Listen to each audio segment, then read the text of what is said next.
Hey, what's going on? It's Mike from Drifting North. Alright, I got one for you here. So up here in Minnesota, we got an extra season.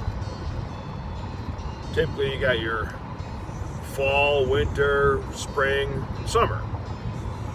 Well, for spring, summer, fall, and parts of winter, we have a fifth one, construction season. And I tell you what, at any given time, no matter where you go, you're going to encounter construction on some damn freeway or highway or who knows. You know, it seems like every 5 years they're finding a road to tear up and redo. And, you know, you got to have patience because the amount of traffic it causes is just ridiculous. You know, we do it every single year, and it gets more and more annoying every year. You know, the Twin Cities just can't settle on doing something right the first time. They just gotta do it over and over and over. You know, they'll take sections that they just literally built 5 years ago, and they'll be like, oh, we screwed up, or you know what, that ain't big enough, or that's not wide enough, or who knows. What do? They tear it up, and it takes months. You know, you can go up to any Minnesotan in the middle of summer and be like, hey, what season is it? First thing they're going to say, oh, it's construction season. Duh. Yeah. You know, I don't know if any other states really have this, but man, I tell you what, it gets old. It really does. You know, and they'll do stupid things like they'll take the median and put a cable wall for some dumb reason, which once you hit it, it messes up your car, but it prevents you from crossing the oncoming traffic on the other side. They say it's cheaper because all they gotta do is fix the little metal posts, pull them out, put new ones in, stretch cable out again, and they're good to go. In the wintertime, it gets pretty darn icy on these roads, and pretty nasty. And there's times where you'll sit there and slide into one of those things, and you don't really want to mess up your car, but you end up doing it because you hit that damn cable wall, and you can't avoid it. It's so frustrating. I personally haven't done it yet, knock on wood, but I've heard friends that had brand new cars, not even a couple weeks old, smack right into that thing and total the car out. They haven't even put 50 miles on the damn thing. They'll do other things like rest stops.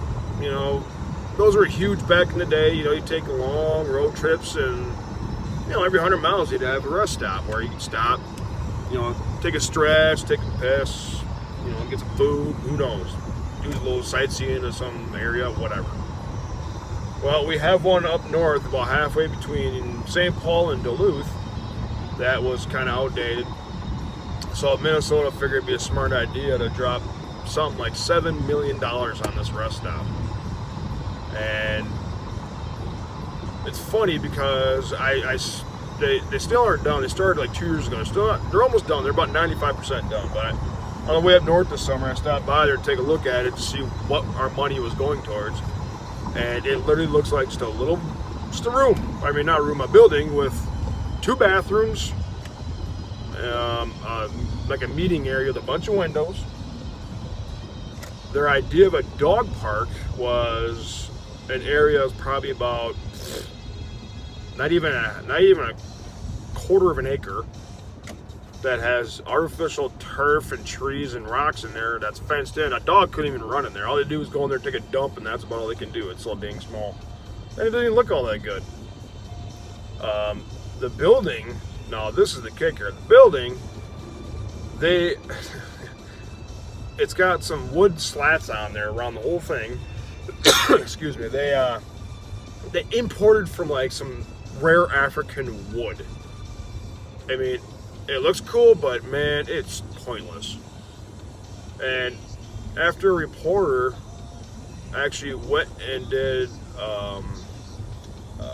research on that rest stop, found out that the most business that rest stop gets is in midsummer, like July and all that stuff when it's hot, and they the amount of people that go through there, about 80% of them aren't even Minnesotans. They're all out-of-state people, and they spend no more than 5 to 10 minutes there, and then they're gone.